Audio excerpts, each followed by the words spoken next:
Have you ever made a mistake so big you couldn't stop replaying it in your head like a broken record of regret? Maybe you said the wrong thing, missed a deadline, or let someone down. We've all been there. But here's the kicker. What if I told you there's a way to talk about that mistake that doesn't leave you drowning in shame, but instead makes people look at you with respect? Today, we're diving into a simple yet powerful psychological trick called cognitive reframing. It's not about hiding your flaws, it's about turning them into proof of your strength. Stick with me, because by the end of this, you'll see your past in a whole new light, and so will everyone else. Let's start with something real. Think back to a time you messed up. Maybe you bombed a presentation, snapped at a friend, or forgot something important. How did that feel? Embarrassed? Guilty? Like you just wanted to crawl under a rock? I get it, I've been there too. We tend to beat ourselves up over these moments, and when we talk about them, we either avoid the topic or let the negativity take over. But what if there's a better way? Here's the deal. Instead of focusing on what went wrong, you can shift the story to what you gained from it. It's called cognitive reframing, a fancy term for changing how you see something.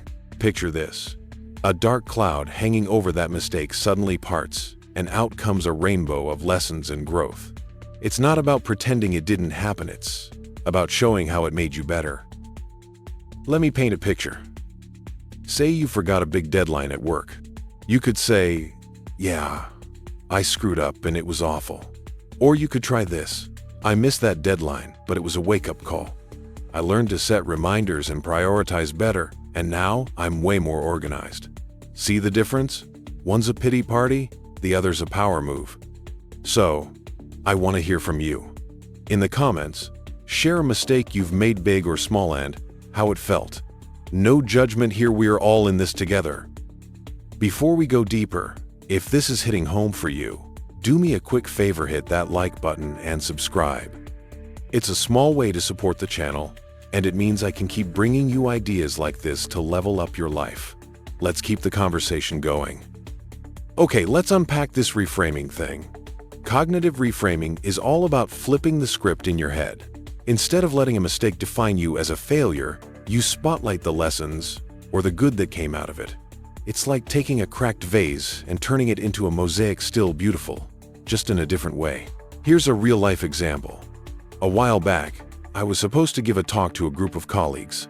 I prepped for days, but when the moment came, I froze. Words wouldn't come out, my hands were shaking, and I felt like a total fraud. Afterward, I could have just said, "I bombed it. End of story." But when someone asked me about it later, I went with this. "Yeah, that talk didn't go as planned, it was rough. But it forced me to face my fear of public speaking. I took a course, practiced like crazy, and now I'm way more confident in front of a crowd." That's reframing. It's honest, it owns the mistake, but it shows I didn't let it break me. Science backs this up too. Research from the University of Pennsylvania shows that people who reflect on failures constructively, focusing on what they learn, are more likely to succeed down the road.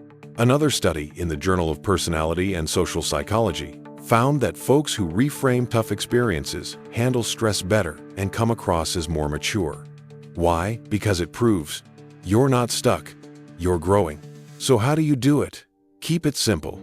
When you talk about a mistake, don't ramble about the drama. Acknowledge it, then pivot to the takeaway. Maybe you lost your temper with a friend.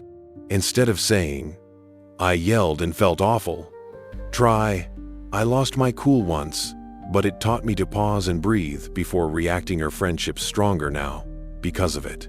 Short, sweet, and forward-looking.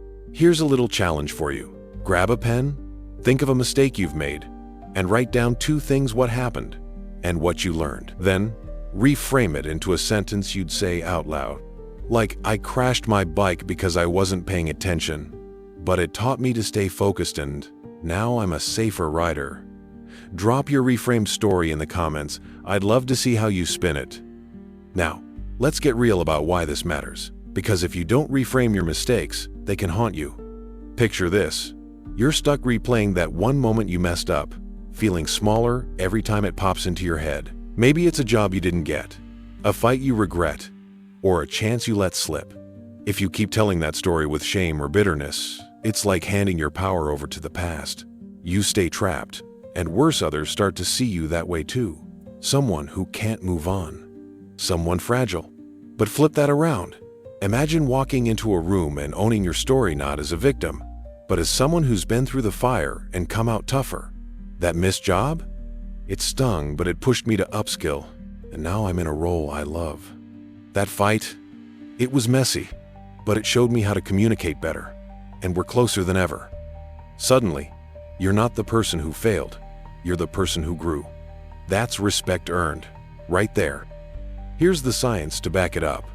A Stanford study found that people with a growth mindset, those who see challenges as chances to learn, are more resilient and take bigger risks. Why?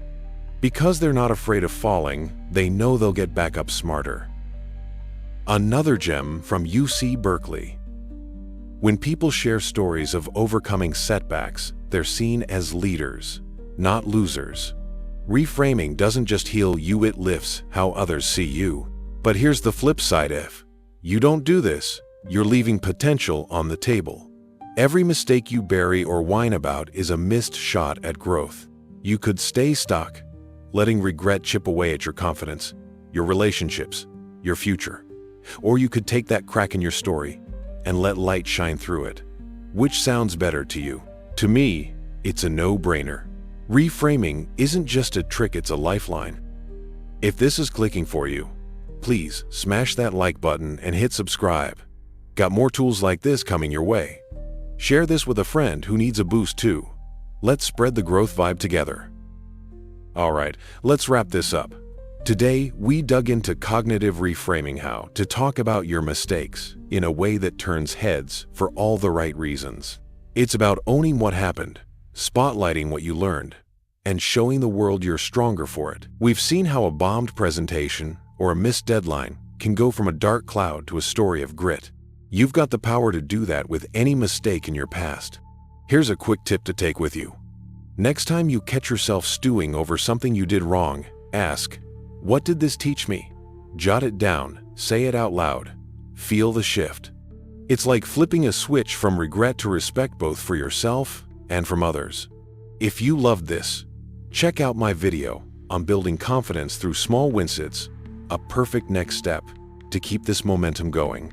Drop a comment with your reframe story, or just say, "Hi, I read them all and can't wait to connect." Thanks for hanging out with me today. Your past doesn't define you, it's how you grow from it that does.